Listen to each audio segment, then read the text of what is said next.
Welcome to Reconnect, the podcast dedicated to sharing and defending the good news of Jesus Christ. That is, Jesus died for sins, was buried, and on the third day was raised again according to the Scriptures for our salvation. It is through Jesus alone that we are reconnected into a right relationship with God. Reconnect us, O Lord. All right, listeners, welcome to the first Reconnect Halloween Special. Since I am Lutheran, if you've been listening for any length of time, you've probably picked up on that.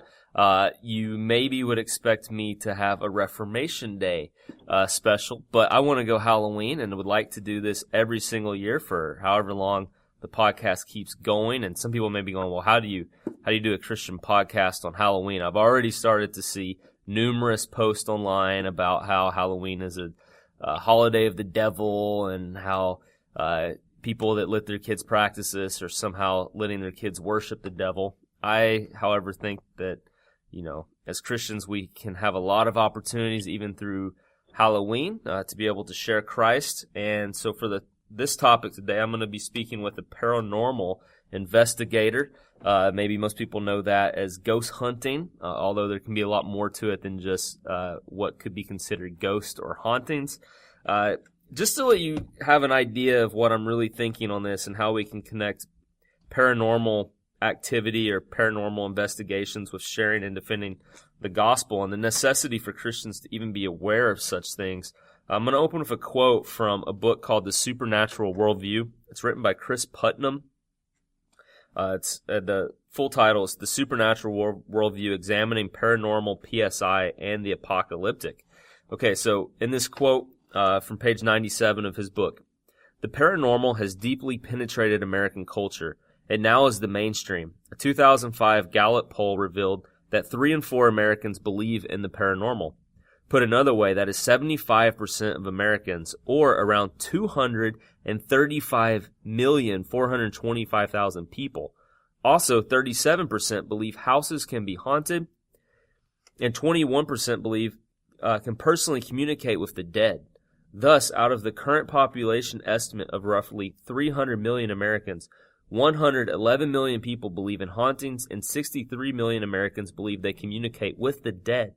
To put that figure in visual terms, imagine a large Superdome football stadium that holds 50,000 people. Think about this. It would take 1,260 of those stadiums to hold the number of Americans who believe it is possible to communicate with the dead. That entails a lot of necromantic tailgating. What is more disturbing to a Christian apologist is that many of these folks claim to be Bible believers. Astonishingly, 20% of Protestants and 28% of Catholics believe in reincarnation, an idea foreign to biblical theology, but as we will examine, very popular in near-death experience research, parapsychology, and the new pantheism. Close to the same percentage of Protestants and Catholics practice yoga as spiritual discipline, believe in astrology, and hold a belief in spiritual energy arising from objects such as mountains, trees, or crystals. This extends into areas traditionally associated with witchcraft. 17% of Catholics and 16% of Protestants and believe people can use the evil eye to cast curses or spells that cause bad things to happen. Reports of ghosts have doubled. The percentage of Americans who report seeing a ghost has doubled from 9% to 18% over 13 years prior to the 2009 survey. The percentage who said they were in touch with a dead person has increased from 18% to 29%. Given this data, should Christian apologists be spending more of their time addressing atheistic naturalism? I think not. There is a much more pressing need in addressing the occult paranormal worldview. This is a wake-up call. However, the warning, that's I guess it's where I'll stop. Okay, so definitely, I actually had some of those, I think I had that same survey in my book, Contradict That Can't All Be True, just to show how Christians have been taking in some New Age beliefs. And so with this big shift towards embracing a paranormal worldview or supernatural worldview, I think we should definitely know more about what is going on and why so many people think they have the power to communicate with the dead or have seen ghosts. And so to help me with that, I have Daniel Jenkins with me. He's someone I know from Concordia Irvine. He was a student there at the same time as me. If you've been listening any time, you realize most of my guests are somehow linked to my time there at Concordia Irvine. So if you like what you're hearing on this show, and you're a high school student and you want to go to a Christian university, consider applying to Concordia Irvine. So I know Daniel back when he was called Danny. So he made a shift, I guess, when he left college to be called Daniel. So Danny, how are you doing? Doing well. How are you, Andy? Yeah, it's been a really long time since I've seen you, but I remember at Concordia Irvine, I think you were a year or two ahead of me. What year did you graduate? I graduated 2006. Okay, so we were actually the same year. Yes. Cool, great. So, I was like a fall 2005 guy, so I was like an in-betweener. So what I remember was near the end, I think this was near the end of our time then at Concordia, I found out you were a ghost hunter. I'm doing air quotes right now. And that kind of shocked me. I was like, oh, wow, you actually investigate supposed hauntings of houses. So I thought this would be a good topic just for the show today from the quote that I just read. So I'm curious, how did you get involved into paranormal investigation and just kind of what you even think about that quote there that I shared? Does that fit some of what you've seen so far in your investigations? Absolutely. I think that's a great quote and a great book, and I strongly suggest people read it. Personally, my foray into the world of ghosts and paranormal came about just because I was working at a ghost town. And by ghost town, I'm not referring to a place that has a bunch of ghosts. It's an old abandoned mining town there in California. It just happened that it turned out there was something odd going on there.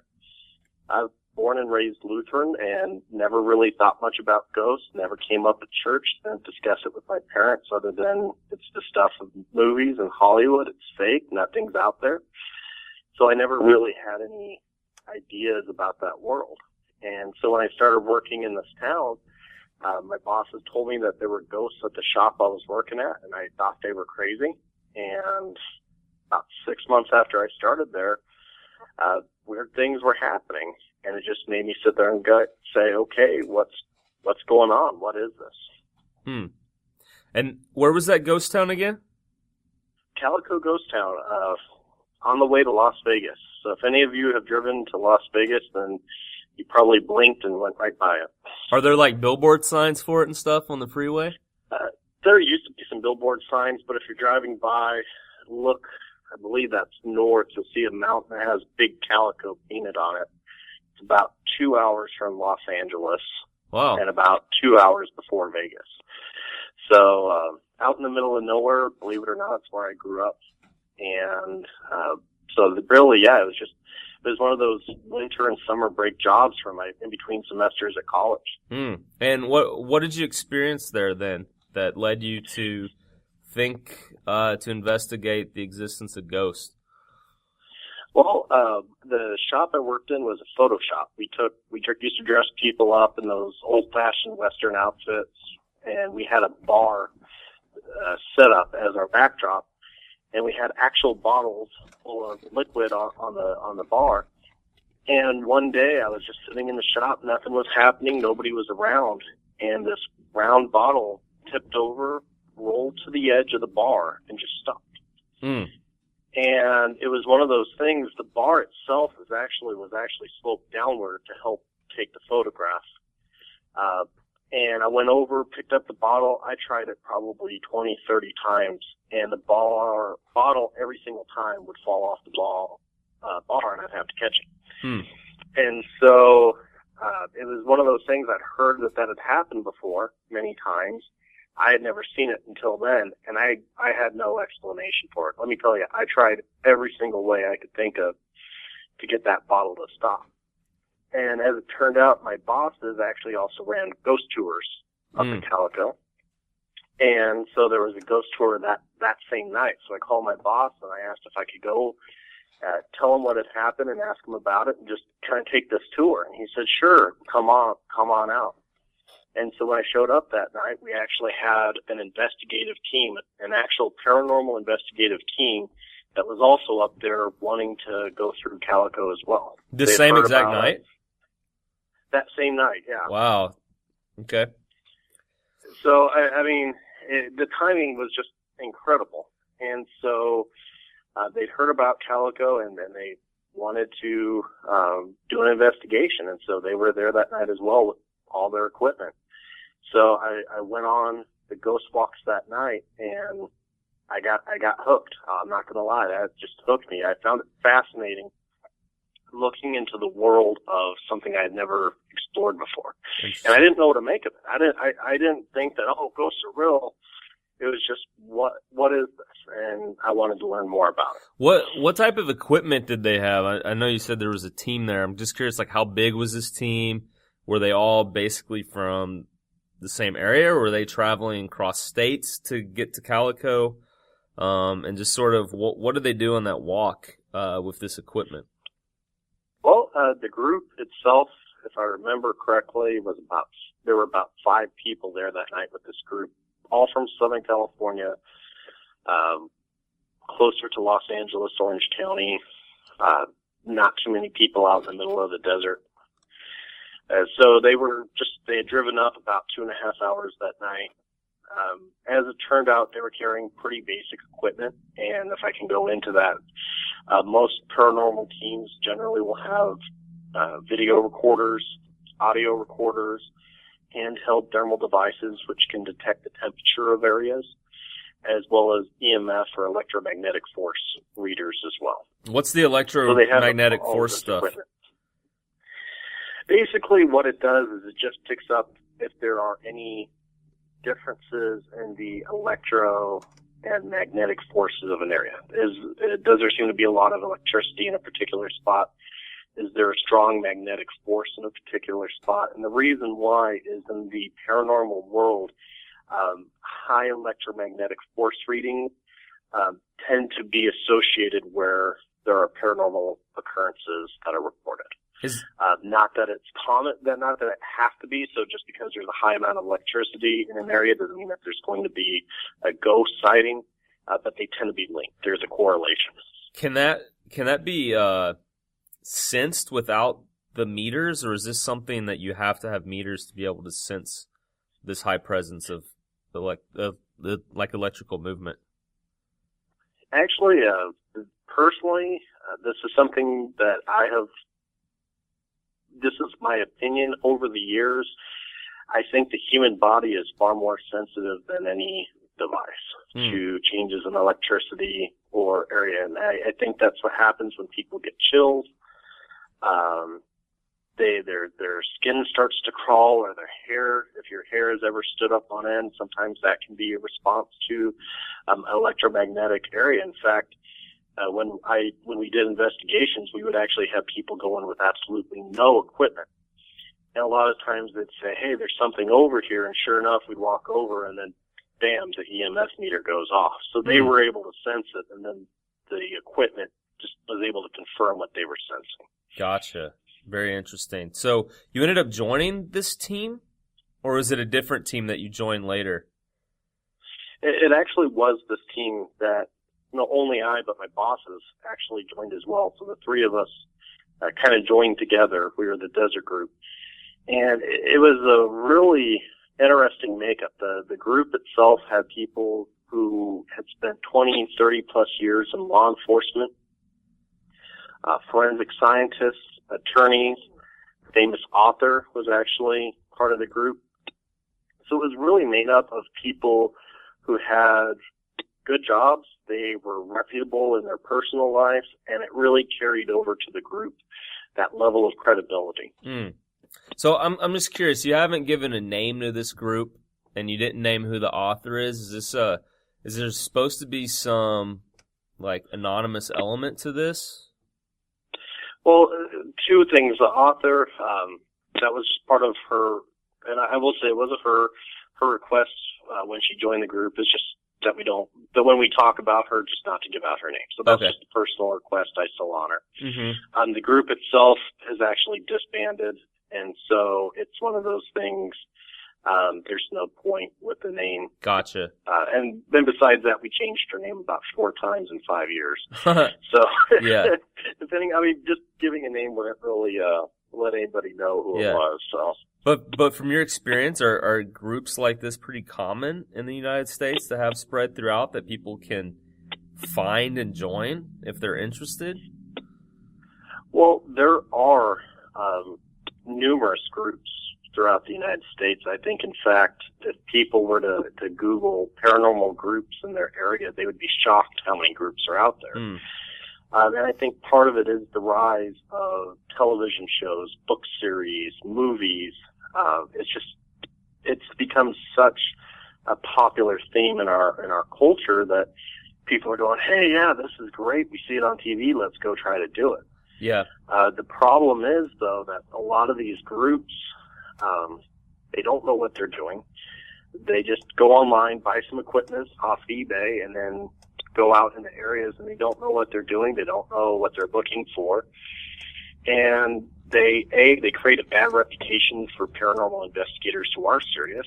And B, they can sometimes, I think, get themselves in the situations that they don't know what to do. Mm-hmm. All right, so I know talking with you about this in the past and even just recently again before recording this, you said that the group you joined was a Christian paranormal investigative group.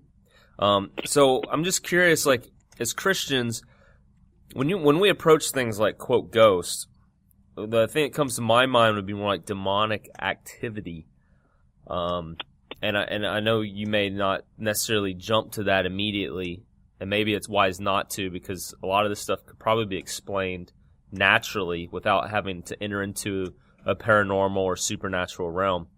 But how does that work as Christians? Like, what would you do differently as a Christian paranormal investigative group than, say, any of those other groups that may be found online?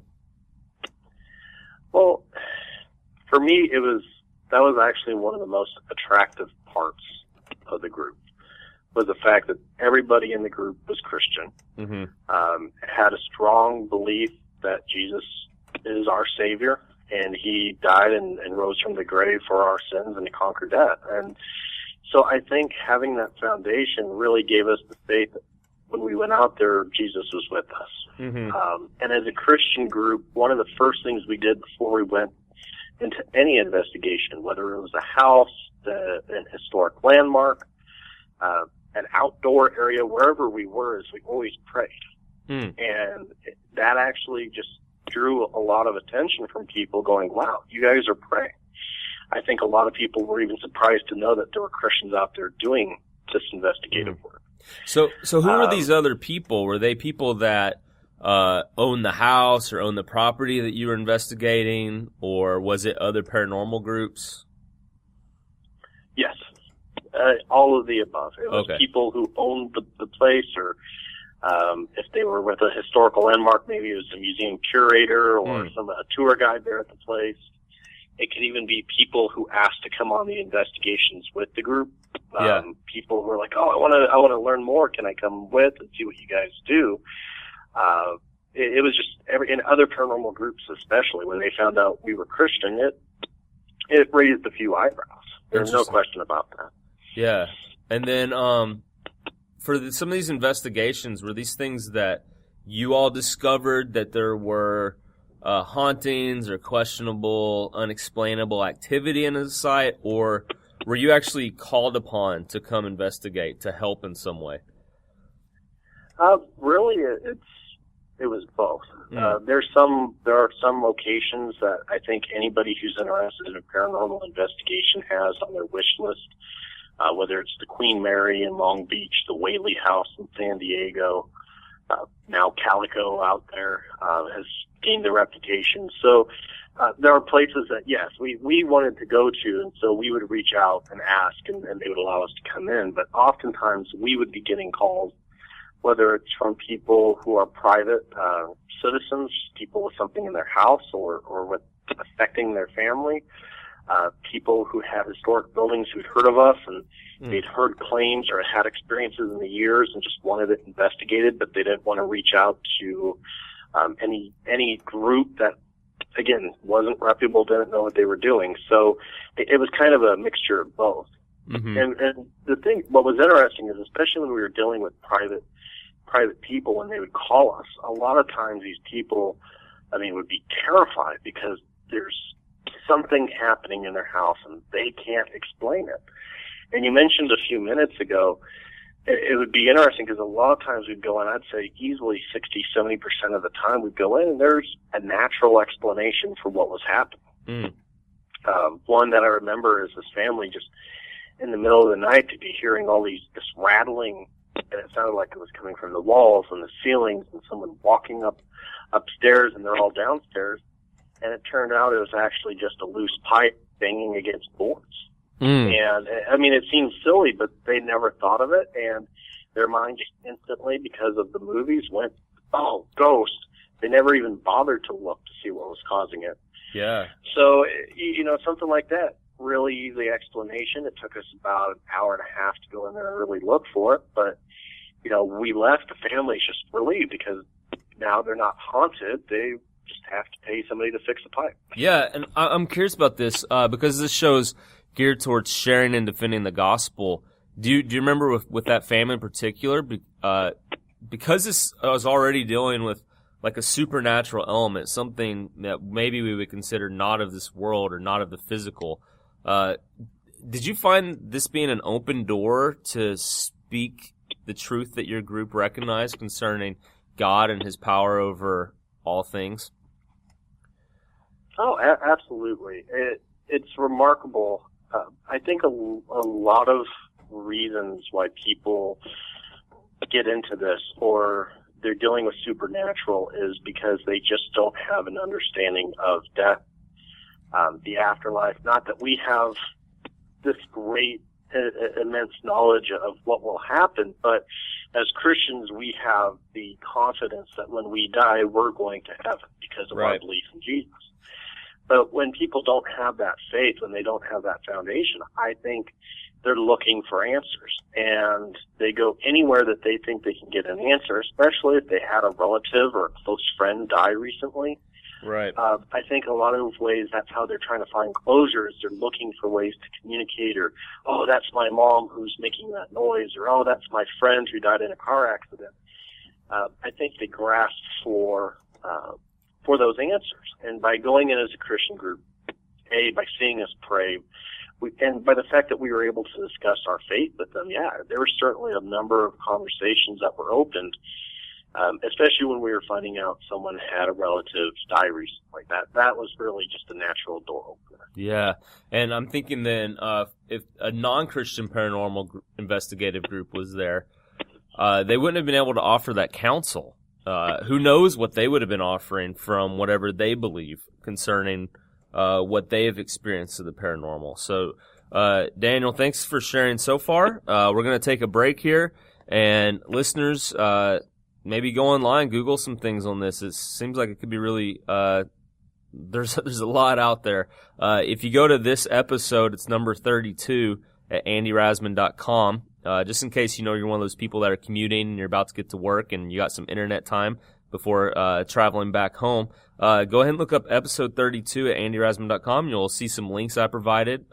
If you want to look at some sort of biblical responses to ghosts, I have some articles for that. And then so when we get back, we're going to go ahead and keep talking with Danny here and learn more about what he has seen and how they've shared the gospel in these moments, as well as I'm going to try to pick his brain on what he thinks theologically from what God has revealed to us in His Word concerning some of the experiences that He's had. All right, God bless you all, and we'll be back soon.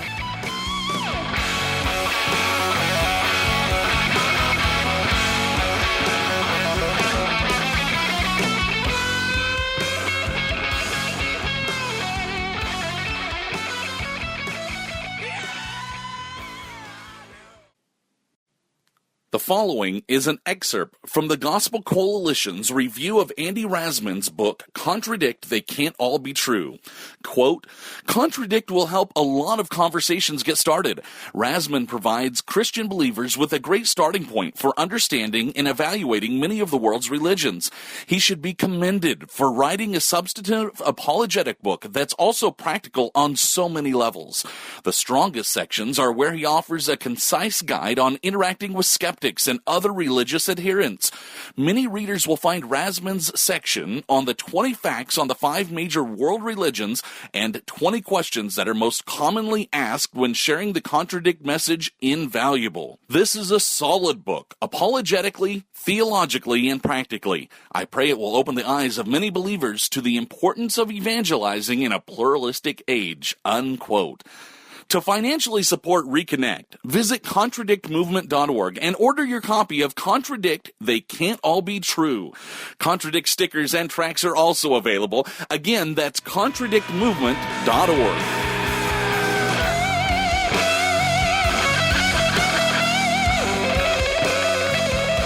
All right, welcome back. Got Daniel Jenkins with me.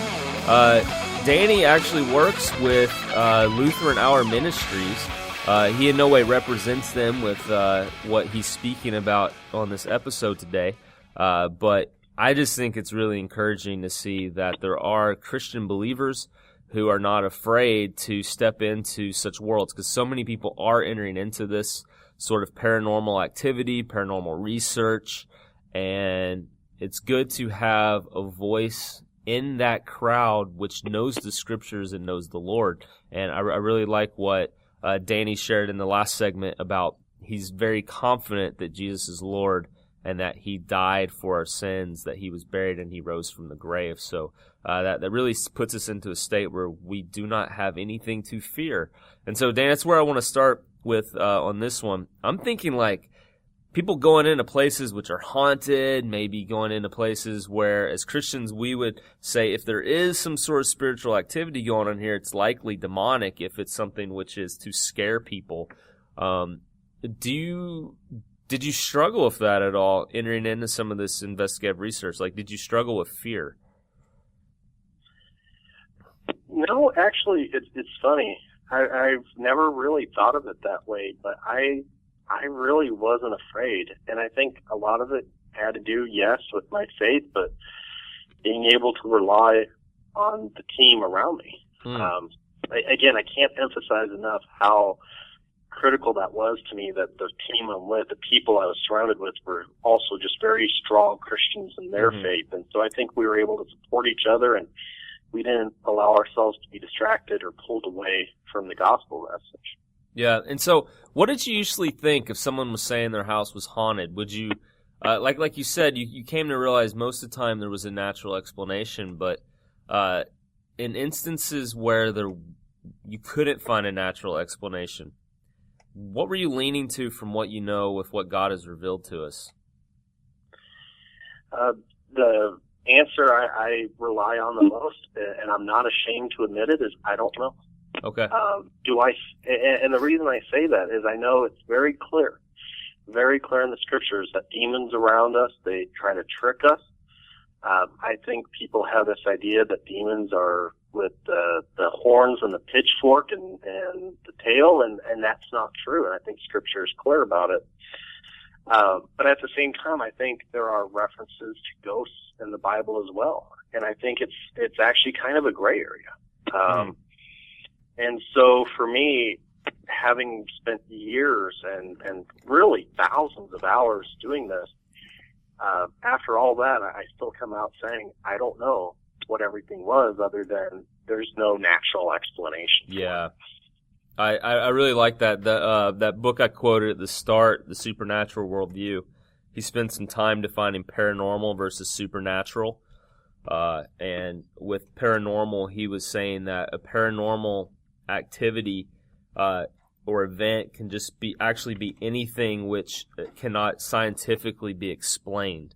And so something which is paranormal now may actually have an explanation, we just don't yet have it.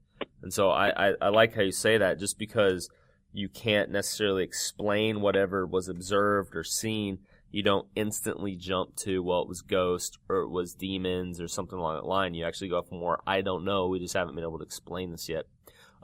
Something in there I'm curious about. In that survey that I opened up with, it said that 29%, I believe it was, of Americans believe they have or can communicate with the dead. Did you have any communication with spirits at all through any of this? Well, first of all, that number in that survey has always stood out to me, and personally, I think it's low. I can tell you, it's actually funny to me how often once somebody hears about the fact that I do paranormal investigations, they go from publicly saying, no, there's no such thing as ghosts, to pulling me to the side and kind of whispering, well, I've had these 3 or 4 things I can't explain. So I think that number is low because I think there's still a lot of shame associated with discussing this. Yeah. Now, to the second part of your question, I'm not trying to dodge it, I promise. In terms of communicating with spirits, again, it's hard to say. I've seen things where an EMF meter will seem to respond to yes or no questions. And then the information that's pulled from that can be linked to a historical person. For example, we were investigating an area, and it felt like there was something happening that was paranormal. Somebody set an EMF meter on the ground and then started asking questions, and they were very specific. Are you male? Are you female? And B, on the female, are you old, young? And after a half hour, 45 minutes of this, all recorded on video, no one's touching the meter, no one's shaking it. It's on solid actual ground, so it's not like somebody's walking around and moving it. It just seemed like there was a conversation. When we went back historically, there was a girl of that age in that area who was connected with that particular building. So, I look at something like that, and I think it's something we have to be extremely careful of. And that particular instance, I actually was on a separate investigation in the Midwest. It had nothing to do with my paranormal investigation. I was actually out with some friends who'd asked me to come along. And it's just one of those things. I think, you have to be very careful, but that's something that to this day, I have no good explanation. Was it demonic? Was a demon trying to trick us? It could be. But otherwise, I just don't have that answer. And I think that's the frustrating part of paranormal investigations is oftentimes we walk away with more questions than we have answers. Yeah, I was curious on that one because I know Scripture says, Deuteronomy 18, 11, or 10 to 11, let no one be found among you who sacrifices his son or daughter in the fire, who practices divination or sorcery, interprets omens, engages in witchcraft or casts spells, or who is a medium or spiritist who consults the dead. So I'm thinking like most Christians who would have a big problem with kind of what you're doing is probably linked to that passage and sees this as communication with the dead in some way, as being something that we should not do. So I was understanding, were you there when that happened, or were you saying you were not there when that one happened? No, actually, I was there. Okay. Did you feel uncomfortable during that time? What was that? Did you feel uncomfortable during that time with this conversation? Were you thinking we shouldn't be doing this, or? It was. It was just something that in my mind I'm sitting there going, it didn't feel right. It didn't feel demonic, so to speak. But at the same time, it didn't feel like it was something we should be doing. Yeah. Partly because I'm thinking in my mind, what's the purpose? Why are we asking the questions? Like it just stuck in my mind. But at the same time, though, it was something that I observed, and I have no other explanation for what it is. And again, I don't think, and I try. I'm not a theologian. I'm not a pastor. But it's certainly something that raised questions in my mind, and I think it's something that can raise a lot of questions and doubts in other people's minds as well. Yeah. So since you brought up pastors, it's something I was curious about. I'm sure you've been to numerous congregations and members of lots of congregations, because I know just since I've known you've lived in 2 or 3 states since leaving Concordia Irvine. Did you usually share this type of activity with your pastors? And I'm curious how they responded and received what you were doing. I have. This is something I'm happy to talk about, and in fact, I enjoy discussing this with people and pastors. And I've gone to pastors with my questions, and honestly, it's been a frustrating experience because every pastor has a different answer. Some pastors just flat out, everything you're doing is demonic or witchcraft, and you're playing with the devil, and you're tempting, and you're being tempted, and steer clear. And then I have other pastors who are very open to this world, who look for explanations, who they caution, to be careful of what's happening, make sure you're not being pulled away from Christ and what you're doing, or thinking you're more powerful, or you have these special powers that we don't have. But it's about as mixed a bag as you can get, depending on exactly what pastor you speak to. Yeah. I know before I'd asked you about Bible verses that would maybe indicate a possibility of ghosts, and you had some of them. Would you mind sharing some with the listeners right now, where you would point to even say this could be a possibility? Oh, absolutely. I'm happy. I think a couple of the ones that come up quite often, and I apologize, I don't have the exact verse in front of me, but I think people are familiar with the story of Saul, King Saul, in the Old Testament. When he was trying to figure out whether to go into battle, he went and he found a witch or a sorceress, however the translation talks about it, who brought Saul up from the dead. And it's clear in the Bible, at least to me, when you read it, it was Saul who came forward. Yeah. And spoke to Saul and communicated a message. And it's one of those things. I don't think Samuel was a demon, especially with the message that was given, and it seemed to be a message from God given to Saul. That's one, of course, that pops right up. And then if you look at the New Testament, when Jesus was walking on the water to his disciples who were already in the boat, and when they first saw him, what was their first reaction? He's a ghost. Mm-hmm. It's a ghost. And I think it's actually kind of funny that was their very first reaction out of everything was, well, that's a ghost out there. So it's obviously something that's even been in the culture as far back as Jesus' time. Yeah, definitely. I had it prepared. It's First Samuel 28 is the one you're talking about with Saul going to Samuel. So listeners, consider looking at that. It's definitely an account of a spiritist calling Samuel back up from the dead. And I'm with Danny on this one. Just the language of it. Saul had forbidden such practices in the land, but after Samuel died, he wanted advice because his prophet had left, and so he went to one of these mediums, and she even first said, "Hey, I can't do this," and then he pretty much said, "Yeah, it's okay because I'm the king." So the woman says, "Whom shall I bring up for you? Bring up Samuel." He said, when the woman saw Samuel, she cried out at the top of her voice and said to Saul, "Why have you deceived me? You are Saul." The king said to her, "Don't be afraid. What do you see?" The woman said, "I see a spirit coming up out of the ground." "What does he look like?" he asked. "An old man wearing a robe is coming up," she said. Then Saul knew it was Samuel, and he bowed down and prostrated himself with his face to the ground. Samuel said to Saul, "Why have you disturbed me by bringing me up?" "I am in great distress," Saul said. "The Philistines are fighting against me, and God has turned away from me. He no longer answers me, either by prophets or by dreams, so I've called on you to tell me what to do." Samuel said, "Why do you consult me, now that the Lord has turned away from you and become your enemy? The Lord has done what he predicted through me. The Lord has torn the kingdom out of your hands and given it to one of your neighbors, to David. Because you did not obey the Lord or carry out his fierce wrath against the Amalekites, the Lord has done this to you today. The Lord will hand over both Israel and you to the Philistines, and tomorrow you and your sons will be with me. The Lord will also hand over the army of Israel to the Philistines. So I don't know. I'm with you, Danny. Scripture actually says it's Samuel.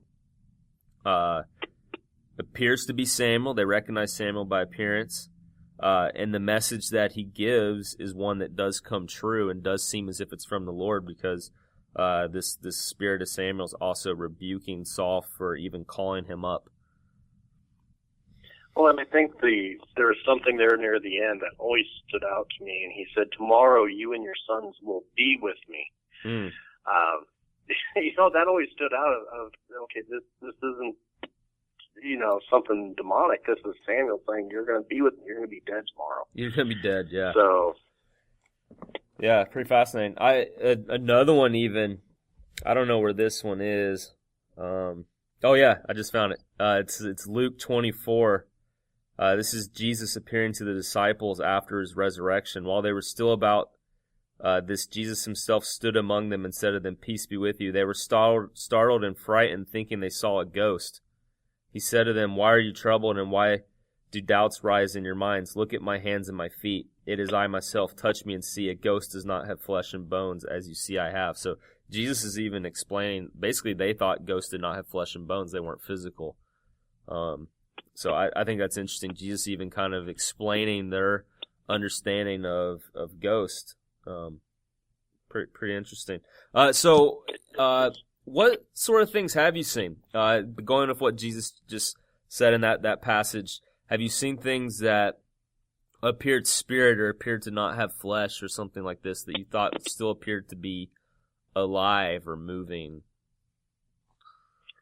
With my own eyes, I've actually seen somebody walking, a gentleman walking in this area, and then as I'm watching him, all of a sudden he just disappeared. And he looked like a real person. I thought it was actually a person. And then I didn't turn away. There's open space, nowhere he could have hidden, and boom, he's just gone. So that was something with my own eyes. On video, I've seen what appear to be people walking back and forth in an area.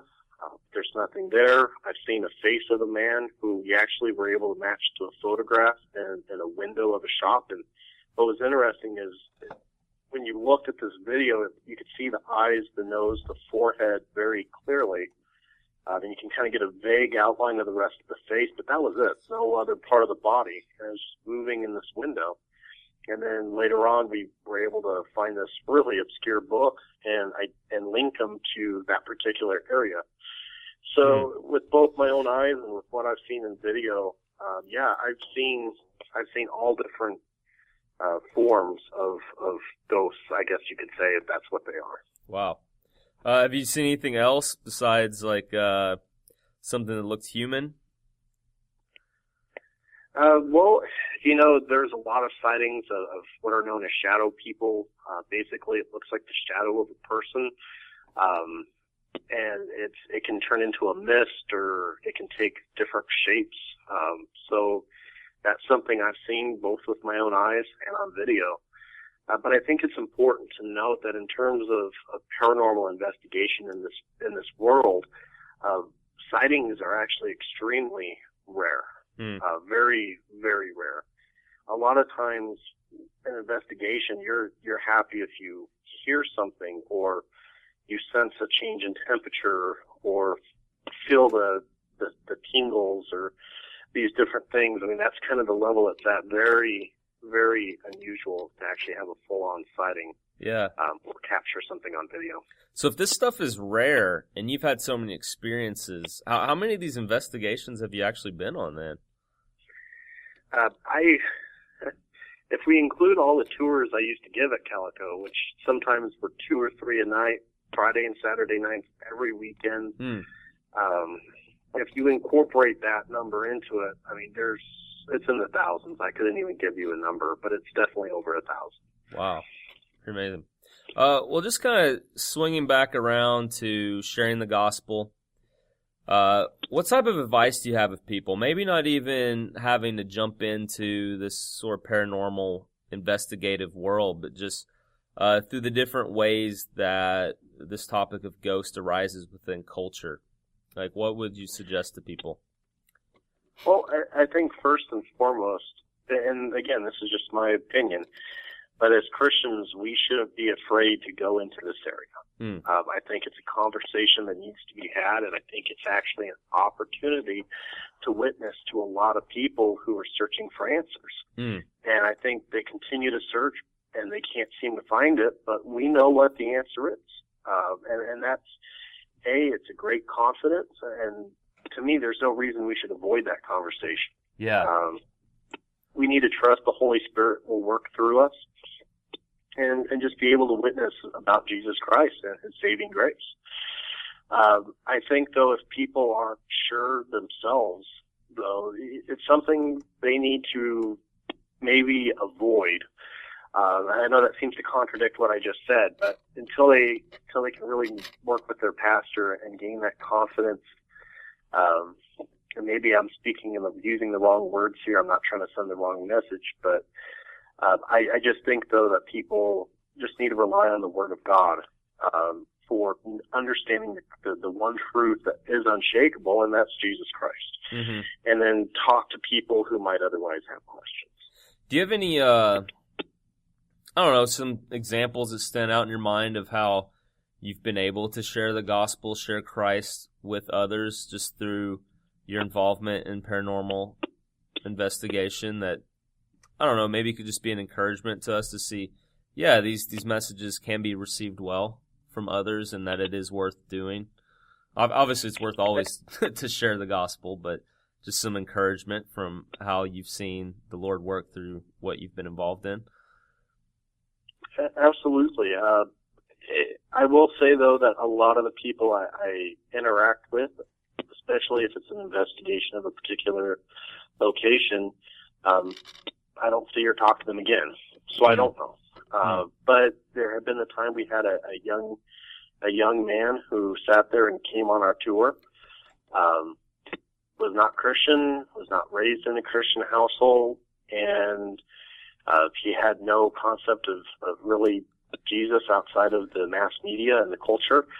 And when he started working with our group, he started going to church. He was baptized, and he actually became confirmed in a church.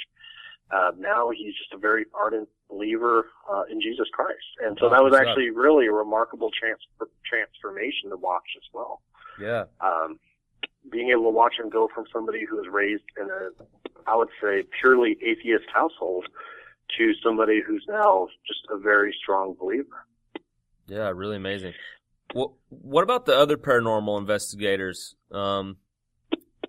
What type of beliefs do they usually hold, and do you really get to share your faith much, like on either discussion boards or just whatever sort of communication? I'm sure you're sharing notes with these other groups in some way. Absolutely. There are so many beliefs out there, and I think, though, it's just a microcosm of society as a whole. You have some people who believe in reincarnation, and they think the spirits are just passing in between the lives that they're supposed to live. There are a number of people out there who practice witchcraft, and they think, well, it's good witchcraft, it's not satanic, and so there's a big difference. You get a lot of Wiccans. You get a lot of people who are Christians, but I would say they're Christians in name only. They can't really explain their faith or their beliefs, or, as you mentioned in your opening quote, they have really twisted sense of what Christianity is, or what it means to be saved or in the afterlife. And so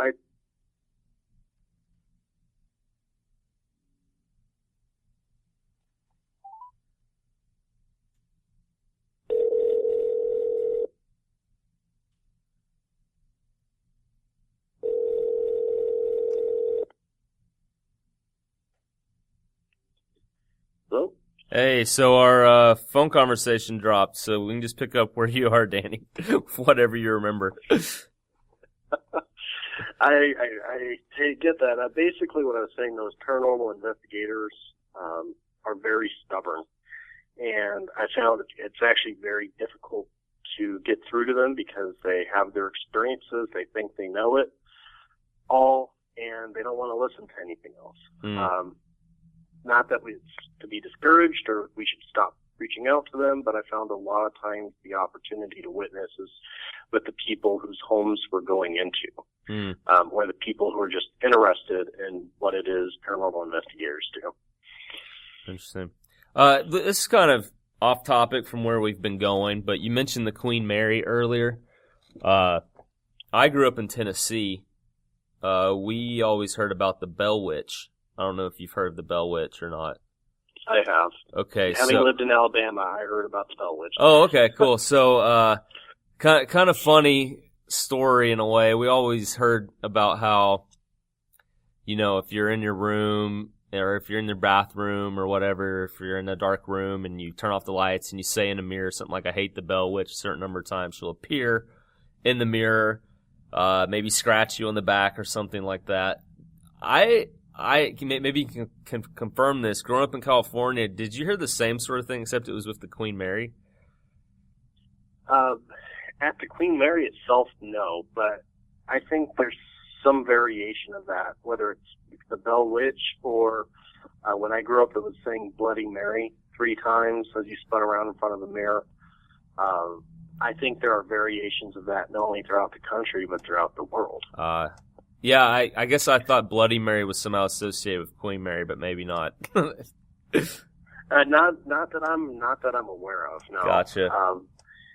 But it's funny when you talk about that. That's something I don't even think you and I have really discussed. But you were asking us for advice earlier. That is one piece of advice I give. Is I don't think it's wise or safe to even fool around with these sorts of things. Right. And I'm talking whether it's the Ouija board or tarot cards or calling out.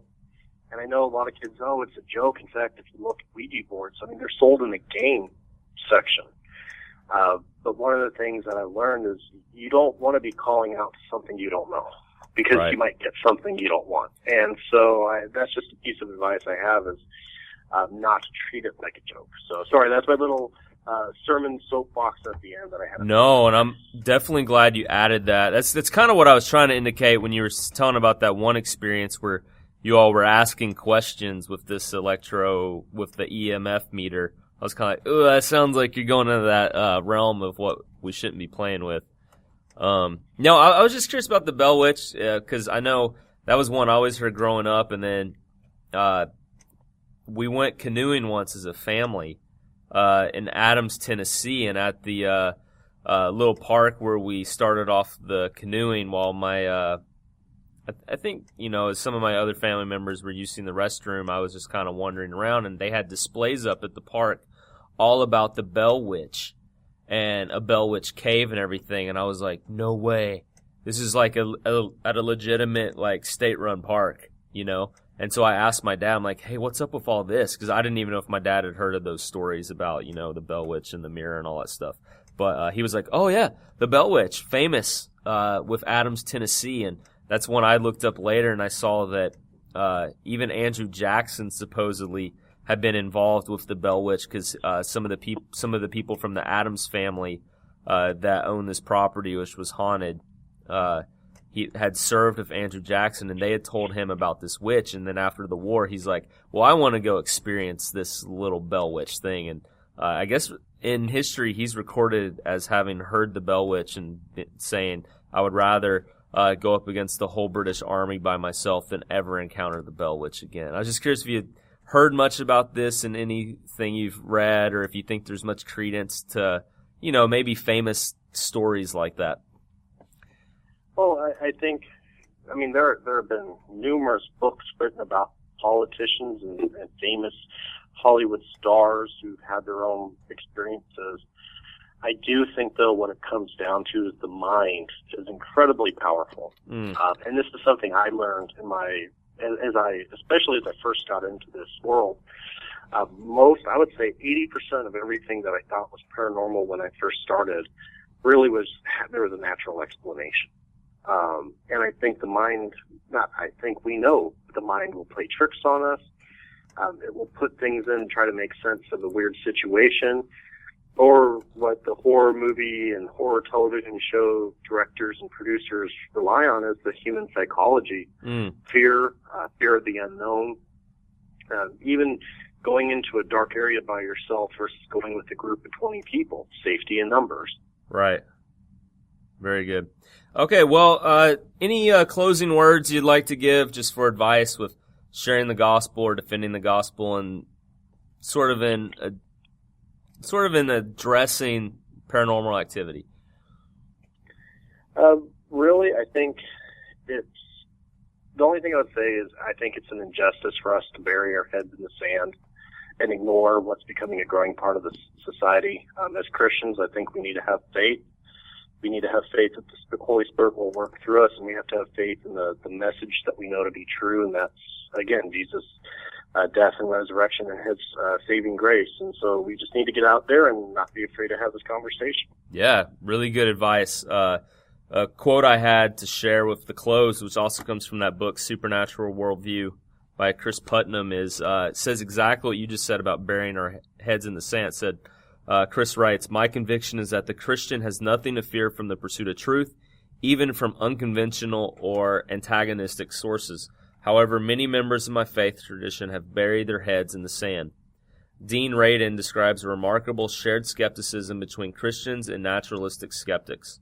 On the religious side, within the Judeo-Christian Islamic traditions, only God, or those he appoints, is allowed to perform miracles. Ordinary folks who perform such feats are considered suspect by theists if they're lucky, and heretical if they're not.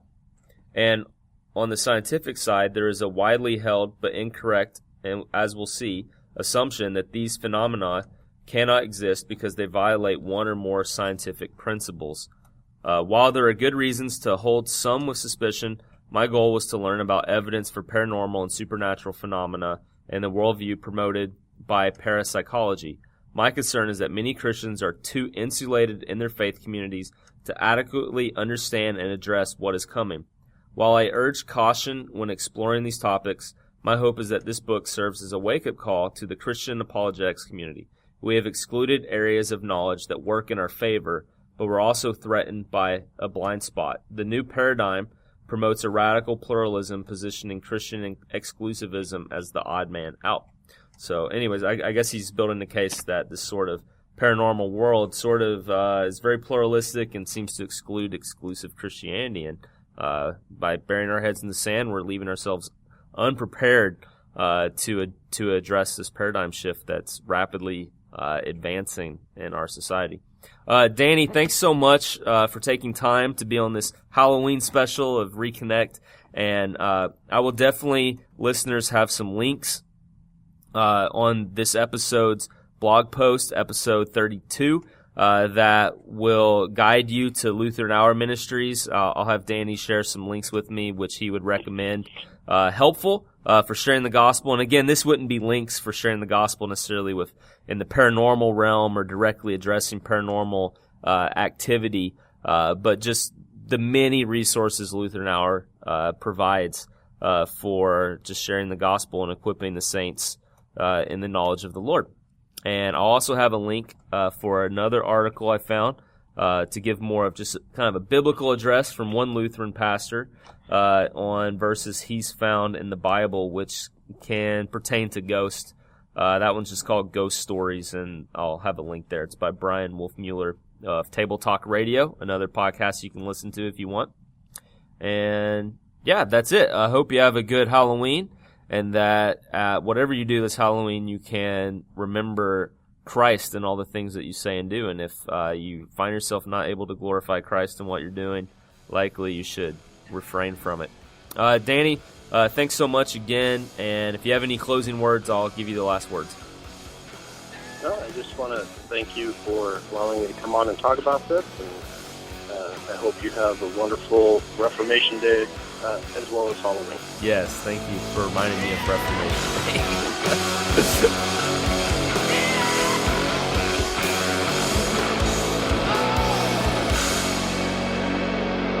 Your mission, if you choose to accept it, share this episode on all of your social media sites and with your email contacts, people who will benefit from listening to the show. Thank you for listening. Reconnect us, O Lord.